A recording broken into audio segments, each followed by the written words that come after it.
Bismillah, alhamdulillah, wa syukurillah, wa nikmatillah, wa la haula wa la quwata illa billah.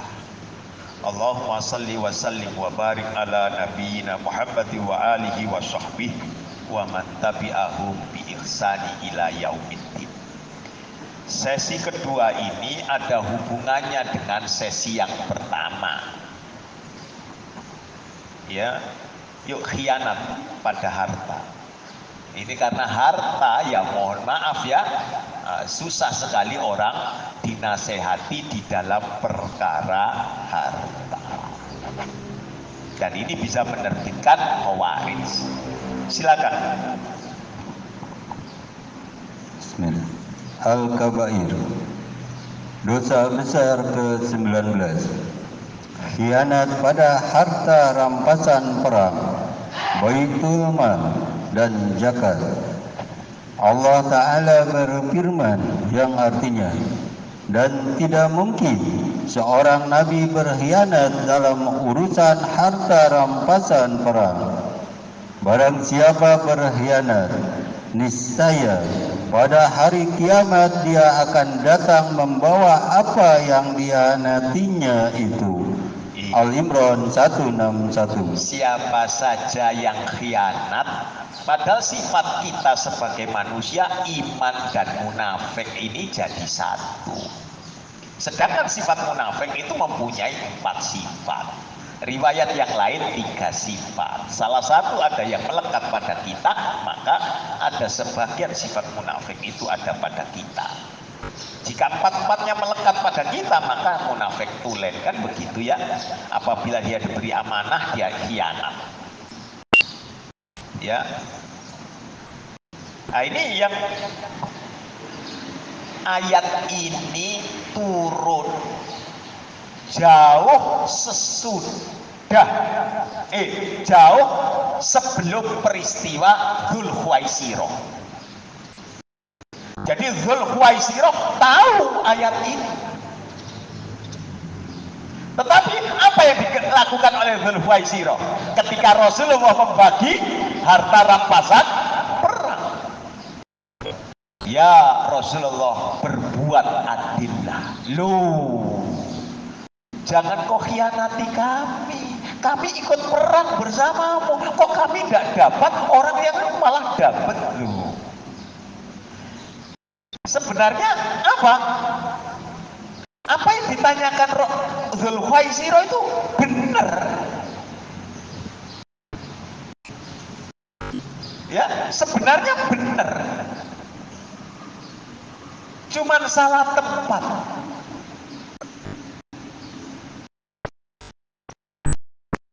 Makanya ya alhamdulillah saya dan Anda tidak dilahirkan sezaman dengan sahabat.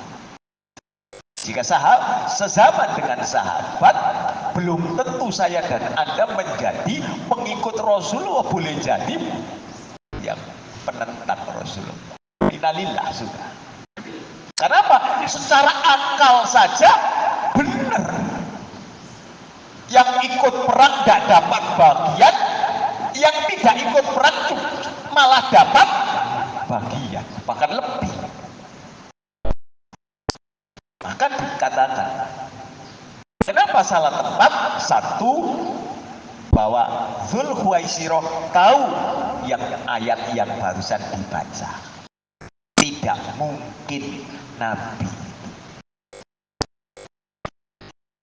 Dan surat An-Nisa ayat 80, siapa yang mentaati Rasul maka ia sama dengan mentaati Allah. Apa yang diputuskan oleh Rasul ayat 65, maka tidak boleh ada rasa berat hati di dalam hatinya. Sudah tahu itu, tapi masih dilontarkan juga. Cara melontarkannya juga salah. Kan Rasulullah pemimpin, pada waktu itu penguasa, iya kan? Kenapa tidak diajak ke tempat yang sepi, menyendiri? Ya Rasulullah, baiknya kau berbuat adil. Sepi kan? Ini ngomong di hadapan banyak orang. menjatuhkan wibawa penguasa. Maka Rasulullah marah. Benar itu. Sama dengan tadi saya ucapkan, kalau istri dan anak saya ini mencerca saya atas perbuatan saya, tetapi di hadapan halayak lama bongkar aib saya, kira-kira tak cerai. Gak di rumah tangga mek raimu ora apa-apa. Jadi wong Jawa ngono. Gitu. Tapi jika aib saya itu ditutupi sama istri saya, malah saya dibela dengan itu, ya toh? Pokoknya dia pasang badan, itulah yang disebutkan dalam Quran. Engkau pakaian bagi dia, dia pakaian buat kau, saling menutupi. Tapi kalau sudah berdua, telanjang pun nggak opo-opo, berdua. Ya, inilah yang harus diketahui. Ada pertanyaan? Oke, teruskan yuk. Abu Hamid As-Sa'idi. Abu Humaid. Abu Humaid As-Sa'idi berkata, Rasulullah Shallallahu Alaihi Wasallam pernah memperkerjakan seseorang dari suku Al-Azad untuk mengumpulkan zakat. Orang tersebut biasa dipanggil dengan Ibnu Al-Latbiyah. Pada saat ia datang menyetorkan zakat, ia berkata, ini untuk kalian dan ini diberikan untukku. Maka Rasulullah Shallallahu Alaihi Wasallam berdiri di atas mimbar, memuji Allah dan mengagungkannya, lalu beliau bersabda, Amma ba'du, aku telah memperkerjakan salah seorang dari kalian mengumpulkan zakat. Kemudian ia berkata, ini untuk kalian dan yang ini diberikan untukku. Apakah kalau ia duduk di rumah bapa atau ibunya, kemudian ia akan menerima hadiah jika kejadiannya benar-benar seperti itu? Demi Allah, tidaklah salah seorang dari kalian mengambil sesuatu tanpa haknya, melainkan pada hari kiamat kelak ia akan bertemu dengan Allah sambil membawa barang tersebut. Sungguh, aku benar-benar mengetahui salah seorang dari kalian menjumpai Allah sambil membawa sapi yang melenguh atau bersuara, atau membawa unta yang menguak bersuara, atau membawa kambing yang mengembik. Kemudian beliau Shallallahu Alaihi Wasallam mengangkat tangannya dan berkata, Ya Allah, saksikanlah, bukankah aku telah menyampaikannya? Iya, muttafaqun alaih. Ya, ini maksudnya apa? Makanya di dalam surat 9 ayat 58 59 saya terangkan di sini dan di TS pada saat itu mengenai Aidil Kurban. Ya dah, kemarin itu. Ini jatah mereka, ini jatahku. Sopo sing ngongkon ngono, sing nyetujui seperti begitu, inisiatifmu. Nah, ini loh dalilnya. Jika mereka diberi, maka mereka bersuka cita. Jika mereka tidak diberi, maka mereka marah dan cemberut. Ayat 58 dari surat 9.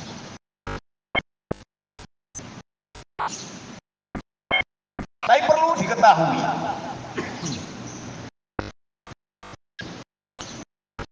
pencuri itu semuanya beruntung kecuali satu pencuri, yaitu pencuri sholat. Pencuri zakat dapat zakat, pencuri daging kurban dapat daging, pencuri sholat dapat apa? Tidak dapat apa-apa. Inilah yang paling rugi. Maka yang paling rugi adalah pencuri sholat. Saya dan Anda rata-rata sebagai pencuri sholat. Dalilnya ada dalam surat 4 ayat 142-143, di mana orang munafik sholat dengan kusala. Mereka tidaklah menyebut Allah kecuali hanya sedikit sekali. Ingeti Allahu Akbar kan ya toh, sopku belum tak matikan kompore, wis pikir baru takbir. Ya, inilah banyak yang terjadi. Oke, silakan. Pernyataan sabda Rasulullah itu, ingatlah Allah sesekali hubungan sama yang tadi. Apa?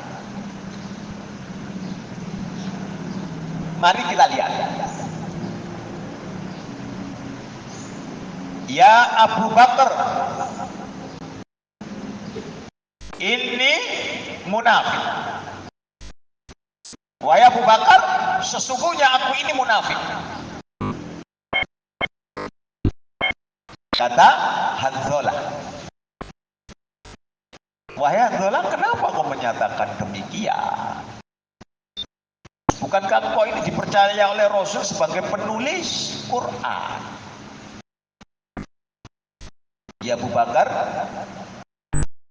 kalau aku berkumpul dengan kalian, aku ingat Allah, ingat surga, ingat neraka. Tapi kalau aku sudah balik ke rumahku, istri, anakku, hartaku, kumpul dengan temanku, aku lupa pada Allah. Dua orang menghadap. Kalau gitu sama. Saya awali dulu begitu. Sesekali. Apa maksudnya? Sesekali.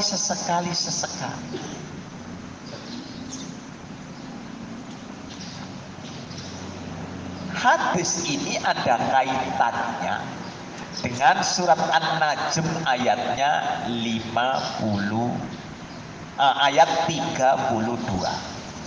Surat 53 ayatnya 32.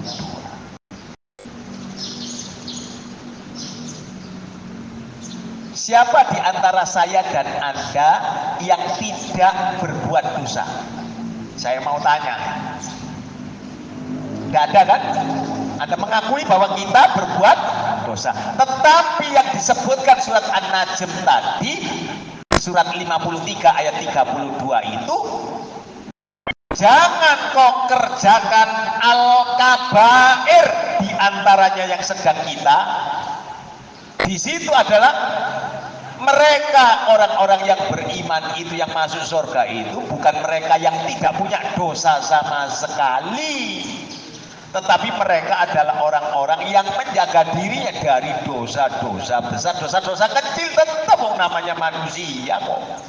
Yang besar yang ditinggalkan. Maka jangan kau merasa dirimu suci bersih. Itu yang disebut sesekali. Nah, sesekali jangan kemudian diartikan seperti kita. Ingat, bifahmi ala salafus sholih. Apa? Kalau saya dan Anda sesekalinya ini banyak sekali, makanya saya dan Anda sholat 5 kali. Coba sholatnya cuma sekali, ya ingatnya cuma sekali dong. Wong 5 kali itu saja kita banyak tak ingatnya kok. Pak, hubungannya dengan zulmun linafsi atau? Nah, zulmun linafsi.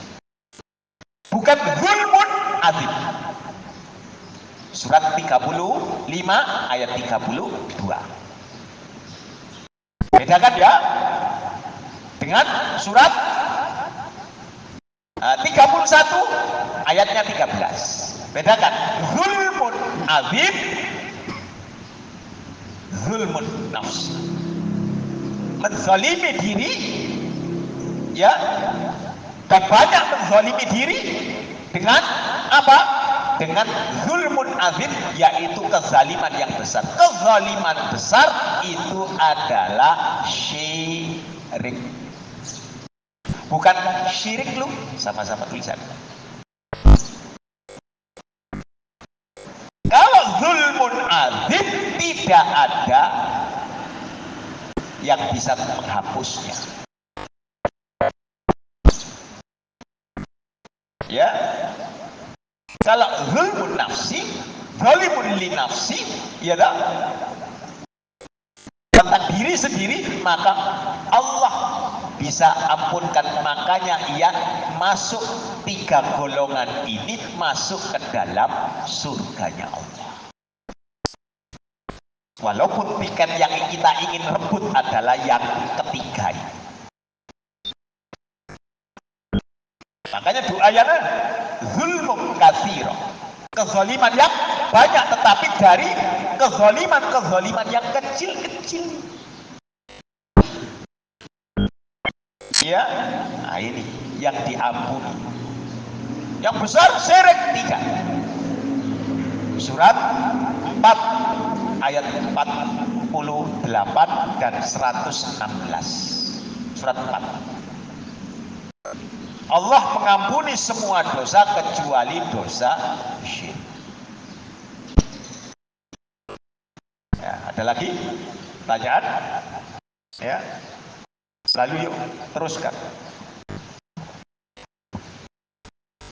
Abu Hurairah radhiyallahu anhu berkata, kami pernah bersama Rasulullah sallallahu alaihi wasallam menuju Khaybar.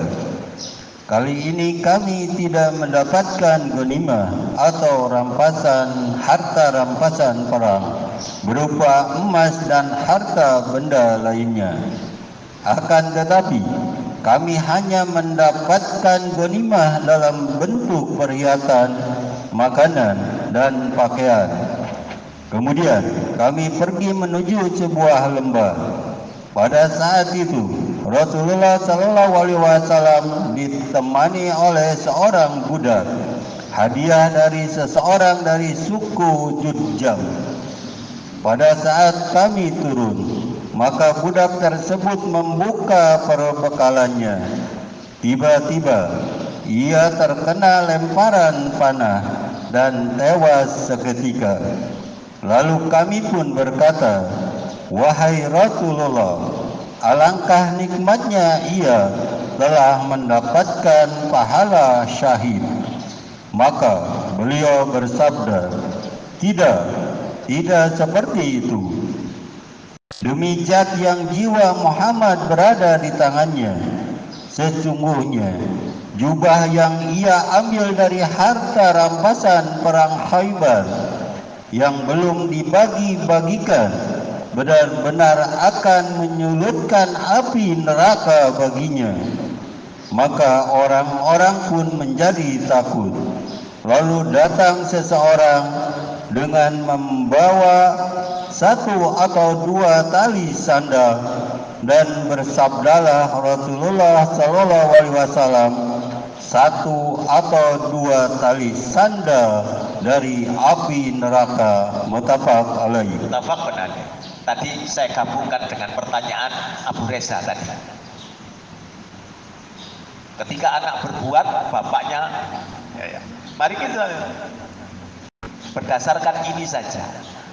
Jangan dilihat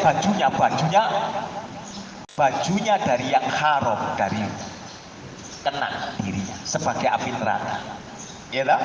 Lalu orang bawa 1 atau 2 tali sendal, dianggap remeh kan? 1 cuma tali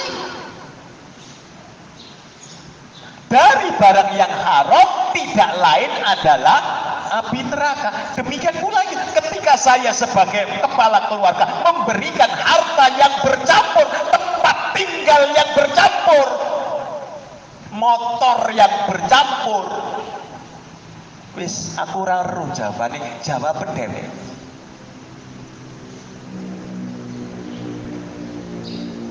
Jawab. Lalu Anda di WA, ya, ketika kita masih menerangkan riba pada saat itu. Pertanyaannya begini, Pak, saya sudah buka di dalam Al-Quran yang panjenengan katakan, mengenai tentang masjid. Surat 9 ayat 110. Bahwa bangunan itu menyebabkan hati mereka akan hancur berkeping-keping. Saya menempati rumah cicilan, Pak. Tapi hati saya tidak hancur berkeping-keping kok. Tenang. Mobil ada nggak berkeping-keping kok, Pak. Apa yang dimaksudkan itu? Makanya sakjane saya males pada saat itu. Saya ngomong sama Abu Reza waktu itu. Sakjane saya males ngomong perkara riba ini. Ya, waktu banyak. Di antaranya itu saya teringat itu. Jawaban saya, kamu merasa tenang sebab engkau sedang dalam keadaan istijroh. Dilulu jari wong Jawa.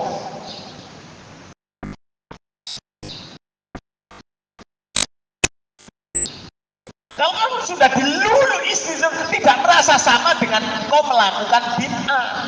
Ini perbuatan baik, tenang kok saya. Sama, persis plek.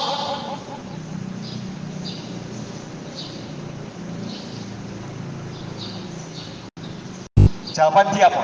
Innalillah, astagfirullah. Kemudian saya gambari dengan emoji jempol. Semoga Allah menerima pertaubatan kita. Selesai.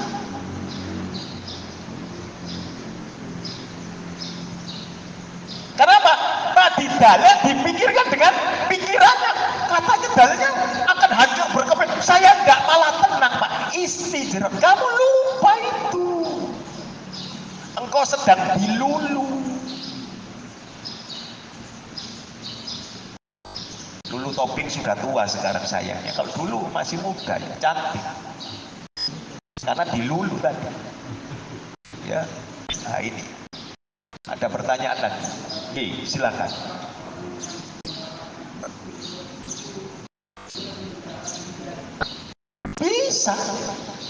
Bisa mendapat. Tetapi kalau dia enjoy di dalam istijrohnya, berbangga dengan yang seperti itu, innalillah, maka diingatkan. Karena sama dengan berbuat bid'ah tadi, merasa benar kok saya. Loh. Maka pelajari As-Sa'tibi, karya Imam As-Sa'tibi. Ya, mengenai tentang bid'ah itu. Ya, ini banyak dibahas. Kenapa? Iblis dan setan laknatullah alaihim, hatinya tidak akan tenang, walaupun gembira tetapi tidak tenang terhadap para pelaku maksiat. Senang tapi tidak bisa tenang. Senang tapi tidak tenang terhadap para pelaku maksiat. Sebab para pelaku maksiat mengakui ini dosa, tetapi dia terus berbuat. Artinya sewaktu-waktu dia bisa tobat, dia tinggalkan semuanya, selesai. Ya kan? Tetapi iblis dan setan laknatullah alaihim akan senang dan tenang. Loh, tadi senang tidak tenang, sekarang senang dan tenang jika melihat orang berbuat bid'ah. Sebab apa? Dia merasa telah berbuat baik. Oh, baik kok ini. Nah, tidak mengakui kesalahannya. Beda dengan tadi maksiat, mengakui kemaksiatan tapi diteruskan. Sewaktu-waktu dia bisa berhenti. Ya, tapi kalau sudah bid'ah terus, malah, wah bagus ini, surga, salah suka. Nah, inilah yang terjadi. Makanya bid'ah itu pintu syirik. Oke, silakan. Rambu-rambu bid'ah itu kan kebetulannya disadarkan dengan budaya yang Allah. Karena kalau bicara hadisnya aja, seperti semut ada di batu itu syirik. Syirik. Syirik. Bukan bid'ah, Pak. Bukan. Tapi bid'ah tadi menjurus pintu menuju syirik. Makanya tertolak amalan itu. Ya dah. Nah, makanya kemudian orang mencanangkan bid'ah hasanah. Gitu ya, bid'ah hasanah. Termasuk karena kita memasuki semalam itu kita sekarang tanggal 1 ya. 1 semalam ada yang sebagian kawan-kawan kita pada maghrib itu membaca Yasin 3 kali. Lalu kemudian membaca doa akhir tahun dan awal tahun. Ya?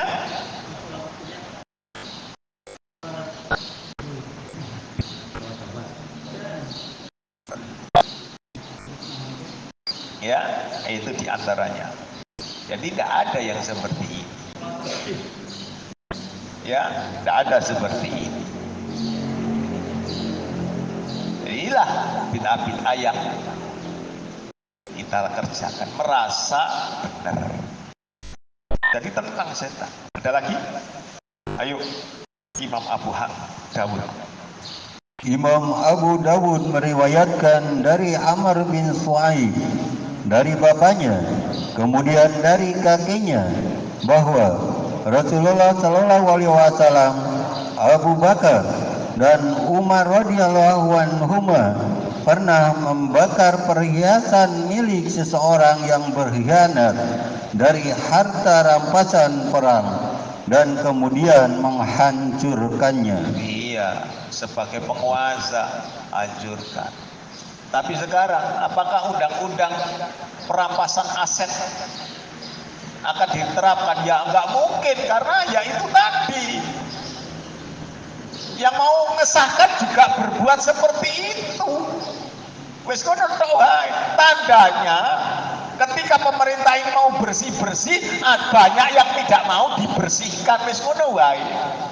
Ketika pemerintah menyuruh, penguasa kita menyuruh untuk ayo kita mandi, senengane wedhus dadi ora gelem adus.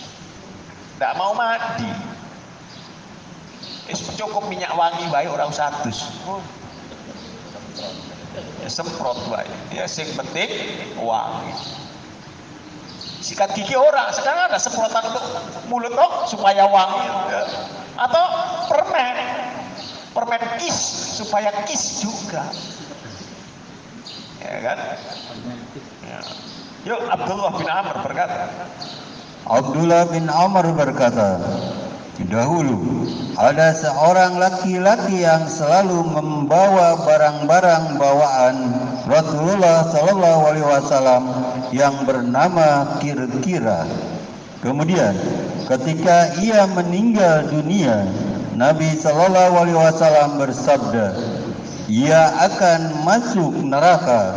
Maka orang-orang pun pergi dan memperhatikannya. Ternyata mereka menemukan jubah yang ia curi dari harta rampasan perang. Iya, ya dah.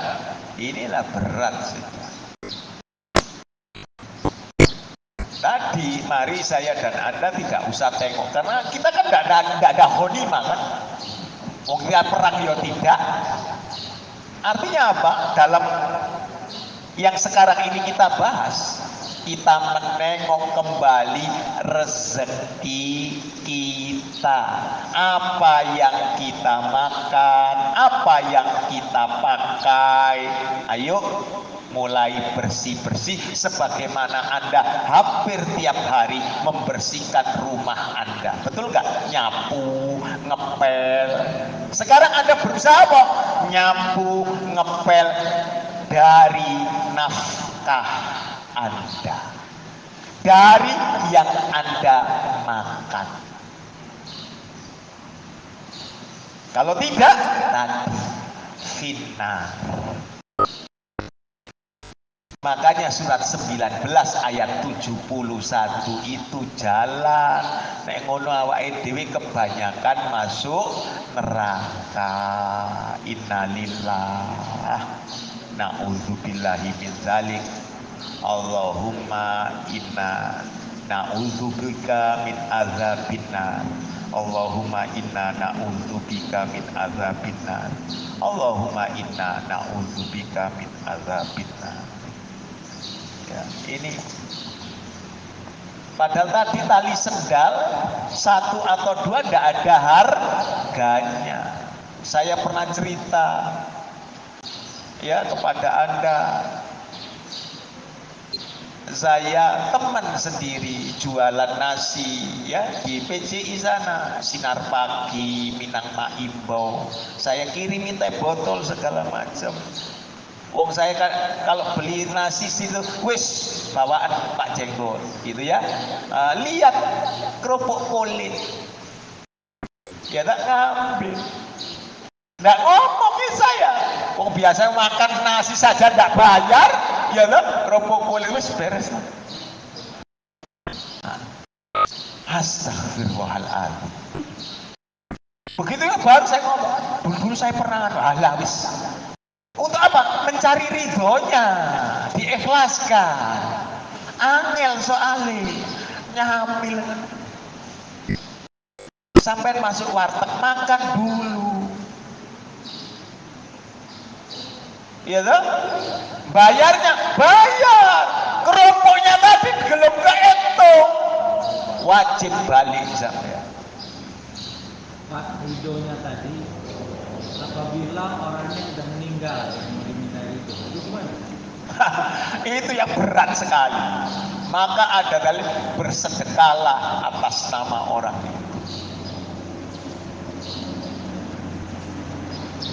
Ya, kalau kemarin saya bercerita mengenai Darmaji, kemarin saya lihat di ya TV-nya orang Jawa, YouTube. Ya, apa? Mobil isi bensin pertama 300.000, habis gitu langsung meloyor, sengaja dikejar, ya terpaksa.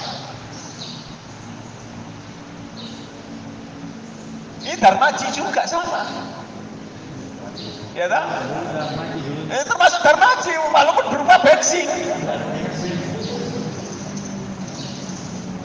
Lalu ini dikendarai untuk mencari nafkah. Hasilnya diberikan kepada keluarga. Saya mau tanya, haram atau halal?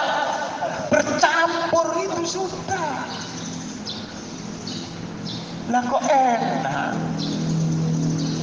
Ayo saya dan Anda bersih-bersih. Ibu-ibu sampai tanya ibu bujuk sampean, Mama nyapunya sehari berapa kali sih? Sampai tanya Itu mengingatkan kita sebagai suami, istri kita bisa nyapu 3 kali, 5 kali. Kita harus lebih banyak nyapu terhadap rizki kita, lebih dari itu. Saya pernah menceritakan hadis bahwa ada wanita yang menuntut suami, apa itu seorang suami menuntut istrinya, ya toh?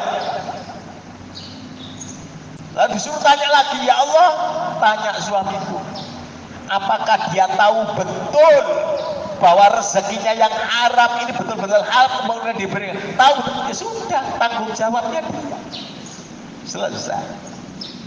Makanya hati-hati.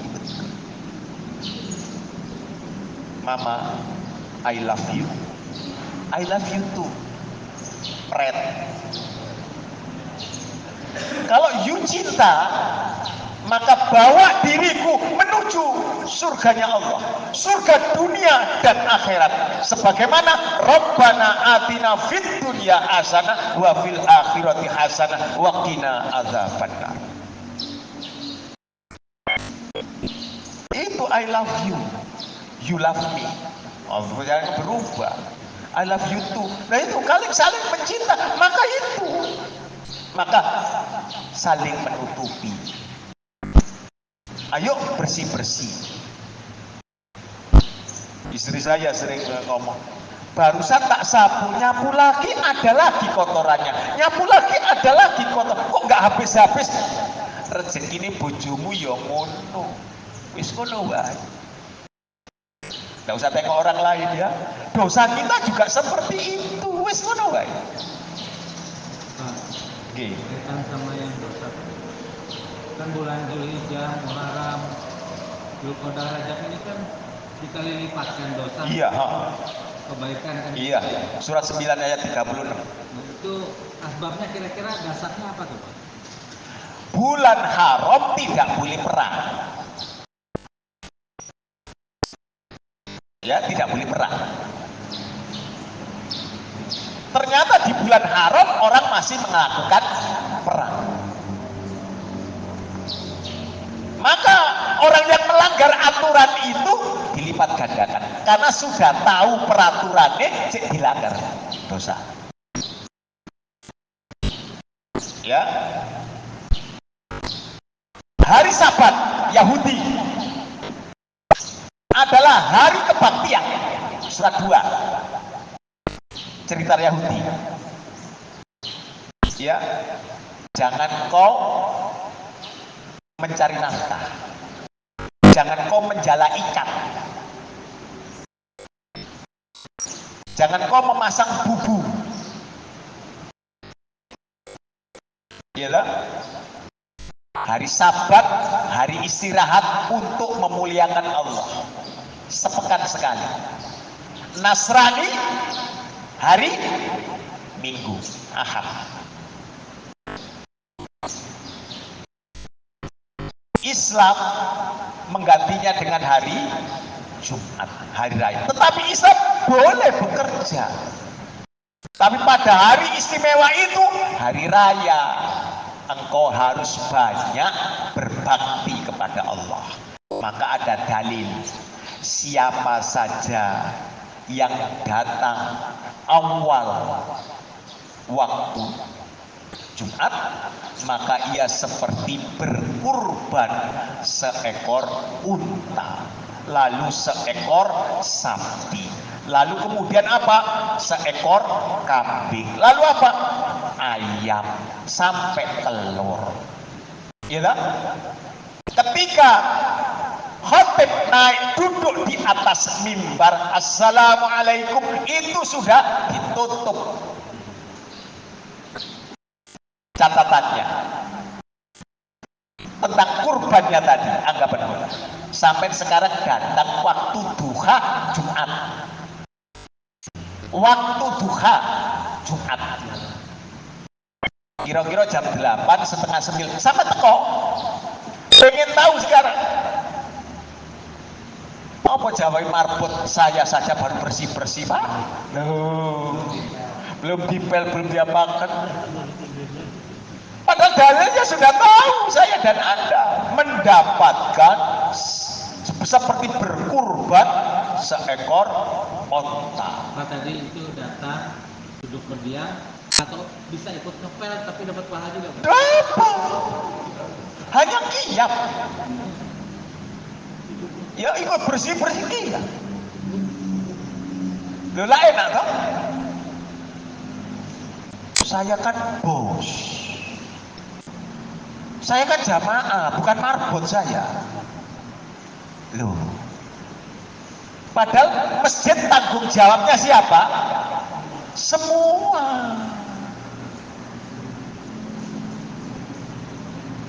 Di Ad-Da'wah. Kalau sampai pernah ke Masjid Al-Musolah tempat saya, di PCI Blok A16, depannya musola saya itu wong sugih, wong namanya itu terkenal, tokoh. Setiap hari dia menyuruh pembantunya bersih-bersih, setiap hari.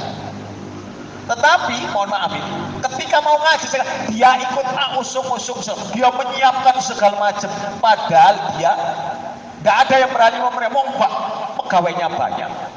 Tapi dia sendiri usung-usung, dan itu dikerjakan sejak kami berada di sini.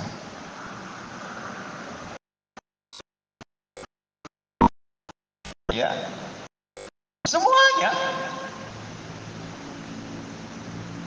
Abu Uwais sebelum menikah, dari jauh-jauh dari Karangantu menuju sana, PCI sana, bersih-bersih segala macam. Siapa bukan? Termasuk tadi. Aku kan, saya yang bangun ini, saya yang bangun Al-Musolah, saya yang memperbaiki Al-Musolah, saya yang memfasilitasi Al-Musolah, saya beli kitab-kitabnya Al-Musolah, dakwah Al-Musolah. Nggak ngomong pernah begitu. Weh, ngangkat-ngangkat segala macam. Loh, sakit. Karena apa? Semuanya bertanggung jawab. Begitu. Kita kan enggak. Mas, sini. Ini Mas Kot.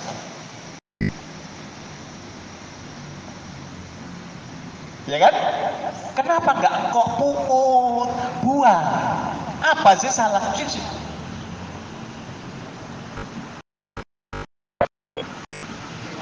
Nih, silakan.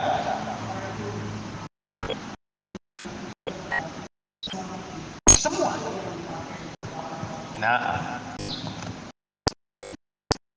semua. Dulu di masjid ini setiap Jumat ada Jumat berkah. Yang hadir banyak. Bedakan dengan ketika tidak ada Jumat berkah. Wis itu udah ada. Kalau begitu menungsone li emplok-emplok. Jari wong Surabaya ceromohan. Geragas kan. Itu Ngomong adanya Kamis, Jumat, Sabtu, Minggu gitu kan. enggak apa-apa. Seminggu 3 kali, seminggu 2 kali. Enggak apa. Atau seminggu sekali enggak apa-apa. Cuma jangan tepat hari Jumat toh. Hari ini Jumat, besok Selasa, Rabu, kadang-kadang udah. Minggu ini Jumat, minggu depannya lagi Sabtu, minggu depannya lagi Minggu. Itu. Coba gitu. Ya, sampai di sini dahulu. Aqulu qouli hadza wastaghfirullaha li wa lakum. Riyadhus Shalihin ya. 2 aja. 2 sesi. Hah? Jalan kebajikan nggak nih? Hah? 2 Pak. 2? Oh, kita teruskan saja kalau begitu al-kabairnya. Ayo. Saya kira jalan kebajikan itu, banyaknya jalan kebajikan. Ayo terus. Ada banyak hadis yang membahas masalah ini. Sebagiannya akan dijelaskan nanti di dalam bab perbuatan zalim. Ini yang tadi ditanyakan oleh Ustadz Abu Amanina hafizahullah ta'ala. Terus. Kedoliman terbagi kepada 3 macam. Di antaranya, pertama, mengambil harta orang lain dengan cara yang batil. Kedua, menzalimi seorang hamba dengan cara membunuh, memukul, menyakiti, dan melukainya. Ketiga, menzalimi seorang hamba dengan cara mencela, melaknat, menghina, dan memfitnahnya atau menuduhnya telah berzina. Iya, menuduh telah berzina ini untuk wanita. Ya, maka haram hukumnya seorang wanita atau seorang laki-laki menghukumi wanita itu berzina kalau tidak ada bukti. Kalau hanya ucapan, dosanya besar, khusus wanita. Kenapa tidak laki-laki? Karena laki-laki nyonyo. Makanya laki-laki boleh poligami. Wanita tidak boleh poliandri. Nek wanita poliandri maka wanita bunian. Tahu bunian ya? Yang mengetahui dunia gaib. Jadi koncone setan sesama wis ngono wae. Anda lihat di YouTube Mbah Yatemi punya suami 3. Bukan suaminya meninggal lagi, bukan, atau cerai, tidak, 3-3-nya. Tuh, wanita bunian yang menjaga Gunung Gong untuk mencari pesugihan. Pas wanita bunian. Nah, ini seperti itulah. Maka khusus menuduh wanita baik-baik berzina haram kalau tidak ada buktinya. Nek laki-laki nggak usah dituduh, memang nyonyo. Makanya disuruh nunduk. Ya, sama-sama nunduknya.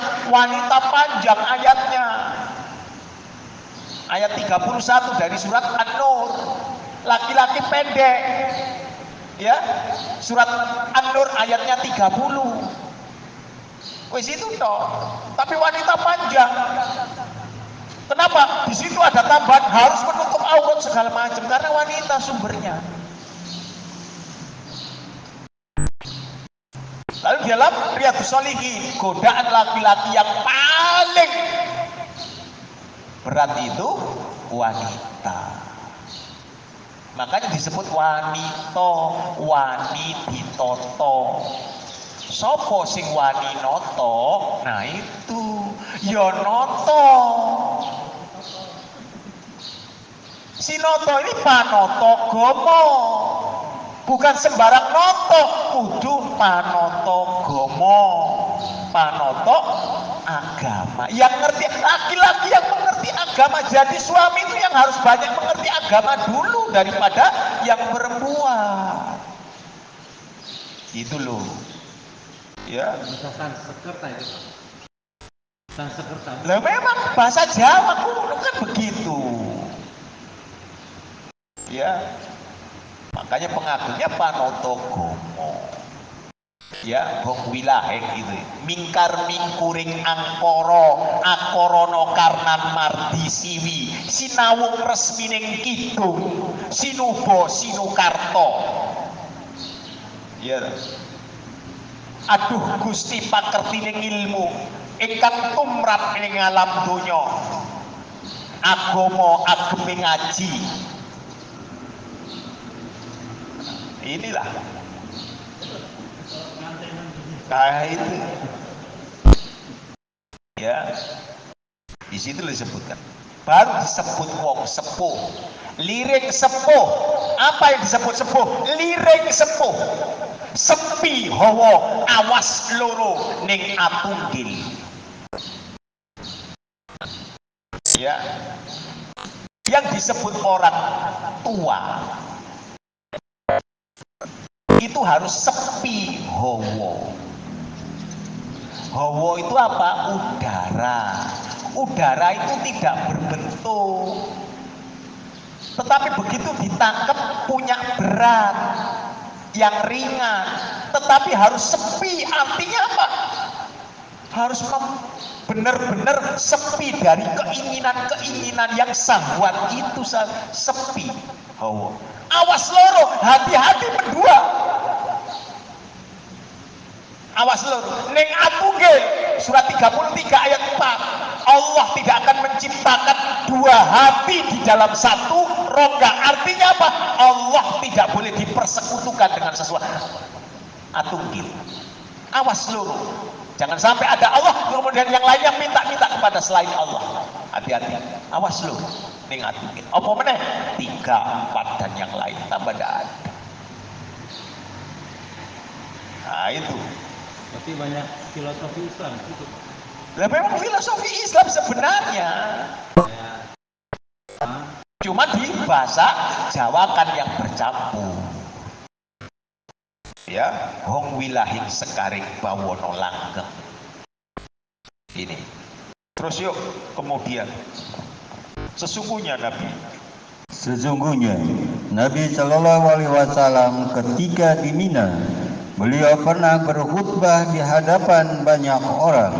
Beliau bersabda, sesungguhnya darah, harta, dan kehormatan kalian adalah dilindungi sebagaimana mulianya hari ini di bulan dan di negeri kalian ini. Muttafaq alaih. Iya, ini hari Arafah ya. Ini khutbah di hari Arafah. Jadi kalau Anda mendengarkan khutbah Arafah, ketika Anda berada siana wukuf, Anda akan mendengarkan ini berulang kali setiap tahun. Ya, nah ini. Terus Nabi Sallallahu Alaihi Wasallam. Nabi Sallallahu Alaihi Wasallam bersabda, Allah tidak akan menerima salat tanpa bersuci dan tidak akan menerima sedekah dari harta gulul atau harta yang diambil dari ghanimah sebelum dibagikan. Hulul itu harta yang bukan haknya. Artinya harta yang haram, harta yang masih bercampur, tidak menerima sedikit pun sedekah itu. Ya, surat 2 ayat 267. Ya.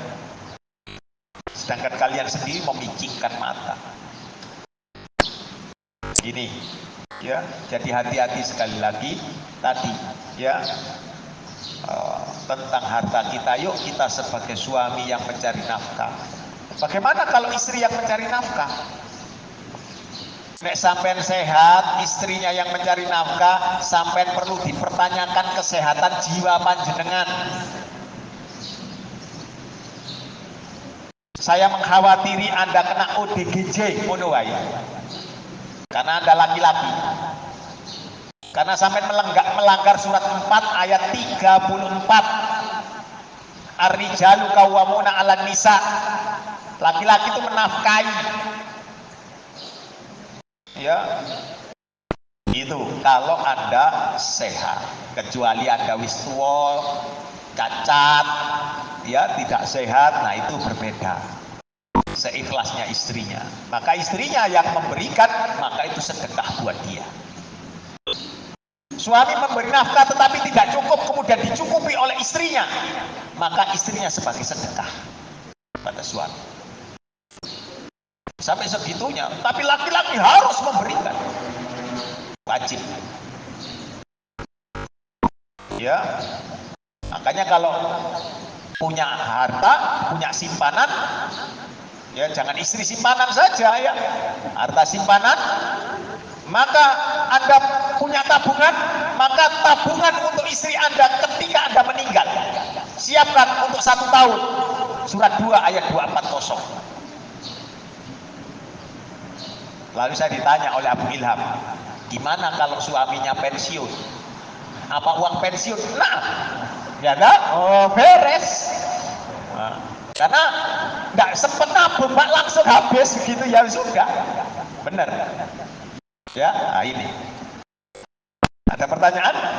Halo, Zaid sekarang. Zaid bin Khalid Al-Juhani berkata. Zaid bin Khalid Al-Juhani berkata, ada seseorang yang melakukan khianat pada harta ghanimah pada saat perang Khaybar.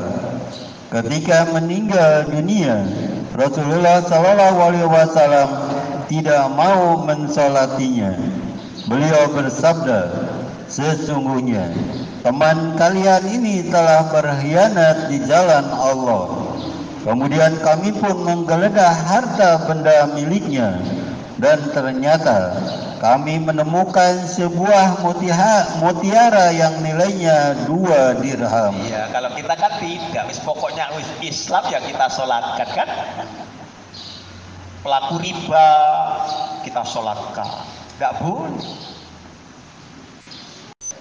Ya, susah.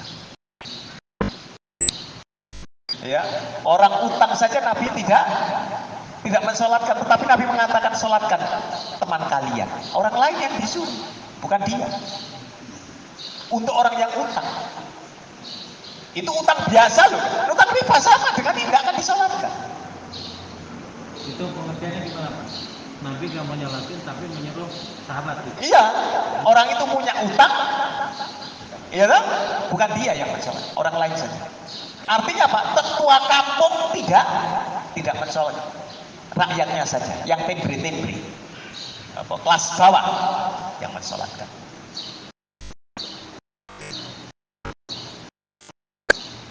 Riba tidak disolatkan. Mandikan, kafani, kubur. Ini pengertian riba tadi, apakah orang pelaku riba atau debunya riba juga masuk? Oh, debu tidak. Debu kan keterpaksaan kita. Nggak ada biar. Contoh, saya nggak punya e-banking, Peris. Lalu saya mau ke bandara. Sekarang harus pakai begitu, tunjukkan begitu. Bayar, saya punya uang, nggak mau. Kalau begitu bayar pakai e-bankingmu, nanti tak ganti, tak lebihkan berapa, di situ ada biayanya kan 2.500, nggak bisa karena e-banking saya itu sudah masuk kantor. Nanti ditakutkan apa, nanti saya ada cincai lah dengan sampai begitu ya. Sehingga saya pun ke sana nunggu orang yang mau bayar saya, nanti tak bayar.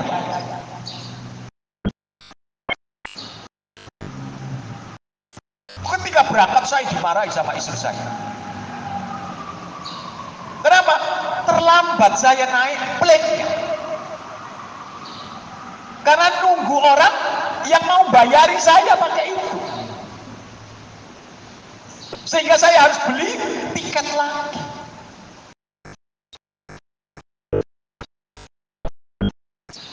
Mangkano aku gawanono HP. Si zaman nih. Kecuali Anda menyuruh saya antar jemput plane, nggak apa-apa. Tapi gak duitmu ya. Oh no. Kalau keterpaksaan gitu nggak apa-apa. Apa?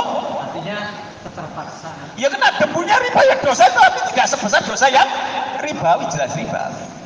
Ajriwal Tirmidzi. Ya, ayo terus.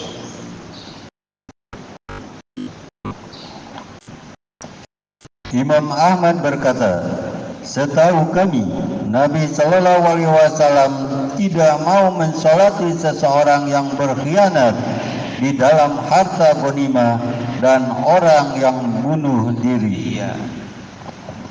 Ya, terus kemudian syarah. Syekh Utsaimin rahimahullah berkata, jihad di jalan Allah merupakan puncak agama Islam, seperti yang disabdakan oleh Nabi Sallallahu Alaihi Wasallam.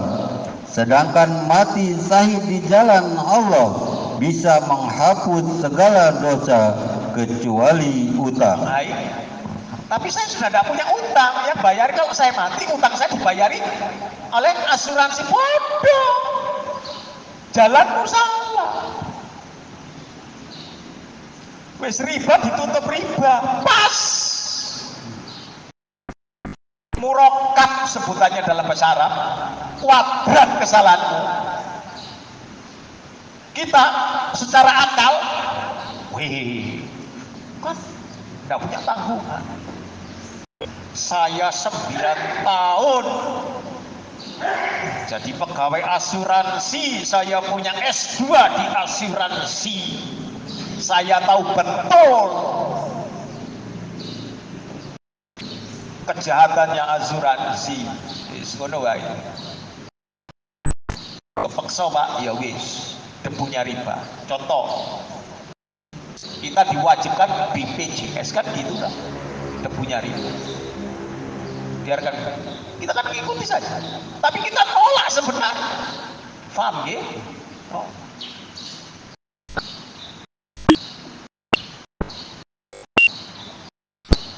Sehingga sekarang ini banyak. Kalau sampai pengen murah Pak, urusan BPJS-mu dulu. Orangnya kaya, urus BPJS supaya dapat murah. Yang sakitnya yang kira-kira menaun seperti kencing manis begitu menaun. Wah udah. Tetangga saya sipit-sipit suge mobilnya ada 4 masih begitu BPJS. Tidak apa-apa Pak, tiap bulan cuma 100 lebih, tidak apa-apa. Daripada kalau tiap kan saya butuh untuk obatnya.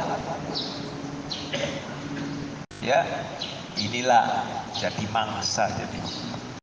Terus yuk, oleh karena itu, ketika ada seseorang yang melakukan pengkhianatan dari harta rampasan perang kaum muslimin, maka ia tidak layak disebut sebagai seorang syuhada. Nah, seorang syuhada, walaupun ia bekerja, berangkat bekerja, mati, syahid, sakit, kamu masih riba, motormu itu cicilan sih.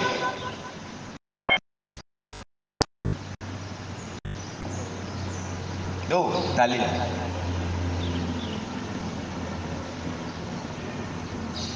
Ya, Burdah yuk.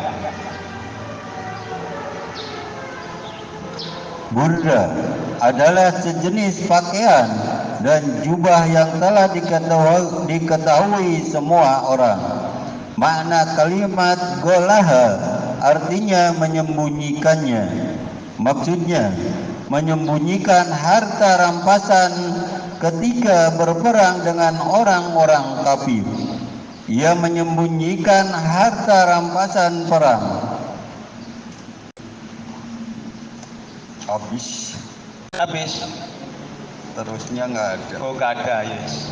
Ya, ia menyembunyikan harta rampasan perang tersebut untuk dirinya sendiri. Ya, untuk memperkaya dirinya sendiri.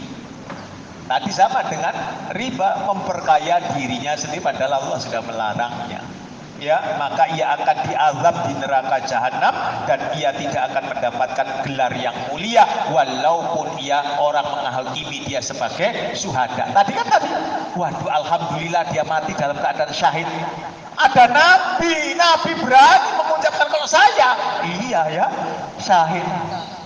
Kata Nabi, sangi, karena tempatnya neraka. Begitu, ya. Tidak seperti itu.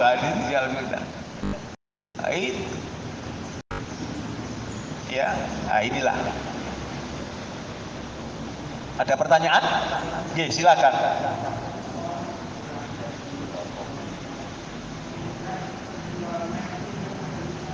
Voucher. Kembalikan.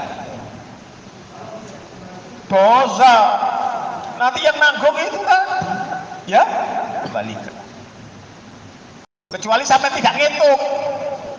Kalau sampai rumah baru dihitung, kembalikan tetap kalau ngitung. Kalau tidak dihitung, atau kembali sampai tidak ngitung, dia juga ngitung, ya sudah, tidak apa-apa. Oh, nggak tahu sampai. Ya, tapi sampai ngitung lagi kemudian kembalikan. Makanya sampai ngutil di Alfamart, Indomaret. Ya, Alfamart dan Indomaret itu prosesnya Yahudi ya. Makanya saya kekasihan sekali mereka yang bekerja di situ terus ada yang ngutil. Kenapa? Yang tanggung adalah si penjaga. Dipotong stok opnamnya dia kan tidak ada tahu kan dari stok opnam. Ternyata ada yang berkurang, ada selisih antara stok opnam dengan cash. Penjaga yang kena, potong semuanya. Sing kutil, sing seneng. Hati-hati sampai makan dari yang batil. Ya, dulu, ya mohon maaf ini masih anak muda, masih cubrean. Pegangnya apa? Silet tatra. Gul. Ya, kemana-mana yang dipotong tengahnya. Untuk apa? Ngutil. Apa? Panganan di plastik yang disobek seret dimakan, coba. Kan rusak toh? Nggak dibayar, nyoba. Inilah bagiannya. Kena kita nanti seperti itu ya. Innalillah. Sampai di sini dahulu aku qouli hadza wastaghfiru li wa lakum, kurang lebihnya mohon maaf. Subhanakallahumma wa bihamdik asyhadu an la ilaha illa anta astaghfiruka wa atubu ilaik. Assalamualaikum warahmatullahi wabarakatuh.